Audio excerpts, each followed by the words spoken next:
السلام عليكم، ازيكم يا حلوين؟ عاملين ايه؟ يا رب كلكم تكونوا كويسين وبخير. لو اول مرة تشوفوا قناتي اعملوا لايك واشتراك، ويلا بينا نخش على الفيديو. النهاردة هنتكلم عن حمدي ووفاء ومستقبل ولادهم، وهنتكلم على العنصرية بتاعة صدفة، وهنتكلم على هناء وياسمين. هنبدأ بياسمين مينا. ياسمين عملت علينا فيديو امبارح، قاعده في الارض حاطه قدامها صينيتين اكل، يعني سيبكم من القعده وسيبكم من اي حاجه، انا نفسي اكل الاكل اللي هي بتاكله ده، بس انا عامله دايت اليومين دول. فما شاء الله حاطه صينيتين وحاطه ايديها على خدها، ويا دي النيله ويا دي الحطه، رحنا في كده وجينا على بطه. انا ده كان وقته، وكاتبه العنوان هو ده وقته يا ربي، هو ده مش عارف ايه. دخلت اشوف الفيديو ولقيت ضيف جديد راح لياسمين، الا وهو الضيف فار. ففتحت لنا الدولاب وقالت لنا بصوا، طبعا الفار مبهدل الدنيا جدا، الله يكون في عونها ياسمين. بتقول انا ما بقدرش افتح اي ضرفة من المطبخ عشان بخاف يطلع لي ولا حاجة، ولكن مبهدل لها الدنيا. رأيي ياسمين ان انت تشيلي الاكل والحاجة ديت، يا لو ارقد كيسة واحدة ارمي كل الكياس، لو ما ارقدش والدنيا تمام اغسلي الكيس وشيليه.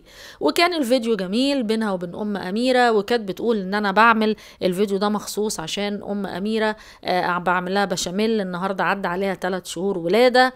فأم أميرة جميلة جدا معاهم. العيلة اللي في نفس البيت برضو اللي هي عيلة أم ضني كويسين جدا جدا معاها، أكيد مش معدينها يا جماعة، أكيد في قدامنا يعني قدام كده أكيد هنسمع خبر كويس إن ياسمين وضني اتصالحوا مع أمهم. ولكن عجبني ضني إن هو طول الفيديو عمال يشكر في ياسمين، وياسمين دي حبيبتي، وياسمين دي مفيش زيها. ربنا يا رب يصلح لهم حالهم، أمين يا رب العالمين. نيجي للموضوع التاني، ومغتربة في فرنسا. مدام هناء نزلت علينا بمنتدى صعب جدا، يعني منتدى طويل جدا، كاتبة فيه الملخص بتاعه ان انا ما جبرتش حد يدافع عني، وما جبرتش حد يقول عليا كلمة حلوة، ولا بدفع لحد ولا بتفق مع حد.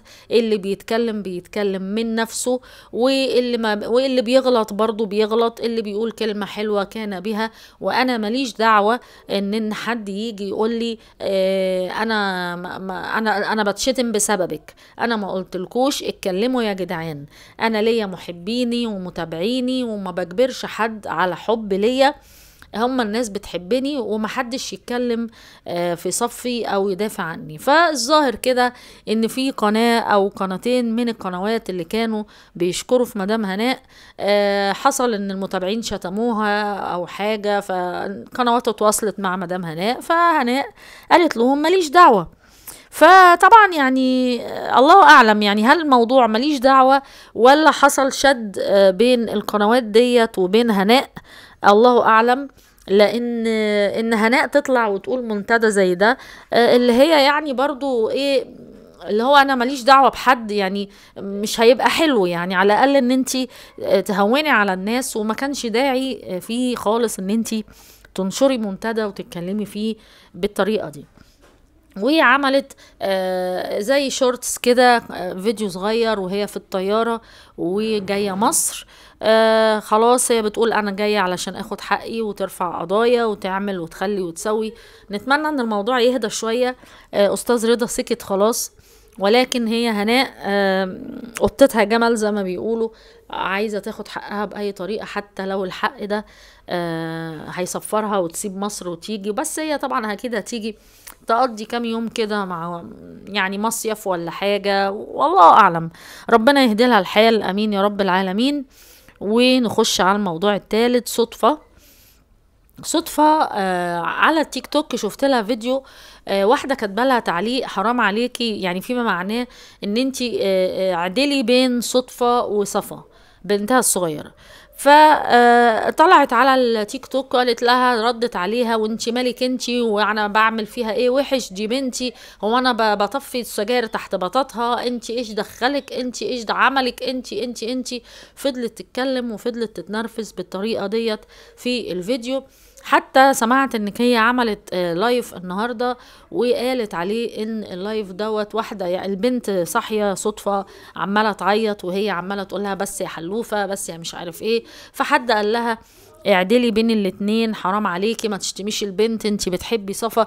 انا مش شايفة انه في يعني وجه مقارنة بين صفا وبين صدفة. انا مش شايفة ان صدفة اللي هي الكبيرة بتعامل لافا وحش، يعني هي بتبقى حريصة انها تعاملها ماشي حلو، ولكن انا شايفة ان صدفة ما بتعاملش الاتنين. يعني برضو مريم اللي موجودة ماسكة صفا، يعني هي ماسكة صفا وبتتعامل مع البنت الصغيرة، وفي نفس الوقت بتقول لها قومي لصدفة واعملي وخلي. ليه؟ لان هي مشغولة، بتنزل شغل في المطعم، بتعمل اكل، بتصور، ومع ذلك هي برضو مش بعيدة عن ولادها. يعني هي ما بتعملش وحش ولا بتعامل يعني ما فيش الحاجة الوحشة اللي هي بتعملها.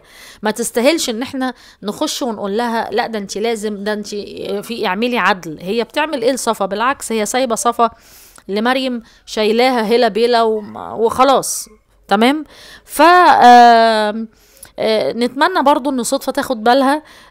حتة انها تشتم البنت وهي لسه صغيرة مفيش داعي، لانها ممكن تكرر الشتام لاصحابها، وفي نفس الوقت تاخديها على قد عقلها. معلش شوية، اي نعم احنا بيجيلنا وقت الامهات دماغنا بتقفل، ولكن حاولي بقدر الامكان تبقي معاها كويسة. نخش على اخر موضوع وهو حمدي ووفاء.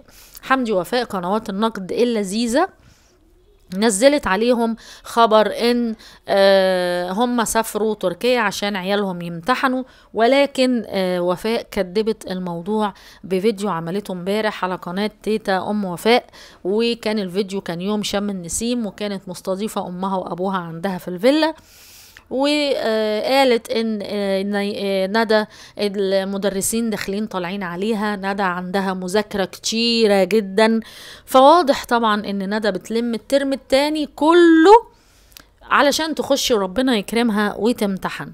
ولكن قنوات النقد مصممة على رأيها ان لا يا جماعة، دول بيذاكروا اونلاين. بالله عليكم انتوا ردوا، يعني هيردوا اونلاين ازاي؟ ولا قالت لك لا ما هو في هنا مترجمين تراكوة، فهم في تركيا بيقعدوا يعملوا معاها اونلاين ها، مش اونلاين، اونلاين. وايه انا هي ما قالتش اونلاين، انا اللي بتريق عشان ما اخدش ذنب. ولكن هي المترجمين، احنا عندنا هنا مترجمين، وبقت يعني تمهد وتبجل في الناس بتوعنا، على عيني وعلى راسي. ولكن مش هي دي الحقيقة. دي الست طلعت وقالت ان البنت عندها مدرسة وعندها دروس كتير ومدرسين كتير، وده طالع وده داخل وده داخل وده. وبرضو من جادل، انا زهقت من القنوات اللي هي احنا عايزين ناكل عيش والسلام، نفتكس حكاية، واول ما الناس تظهر انها موجودة في اسكندرية لا ما هم مش هيقولوا لكم ان هم سافروا تركيا. يا ستي هم سافروا ما سافروش، كفاية ان احنا نشوفهم قدامنا ناس كويسة ومحترمة. لكن اللي بيتكلم انت عايز رزق مش عيب، ما انا بعمل اهو نقد، بس بقول كلام في المحايد، كلام حق، علشان لو ربنا رزقني بحاجة تبقى بخير. اعملوا لنا لايك بقى عشان القناة دي انا عايزاها تتفعل عشان يجيلي فلوس. يلا اشوفكم على خير، يلا باي باي.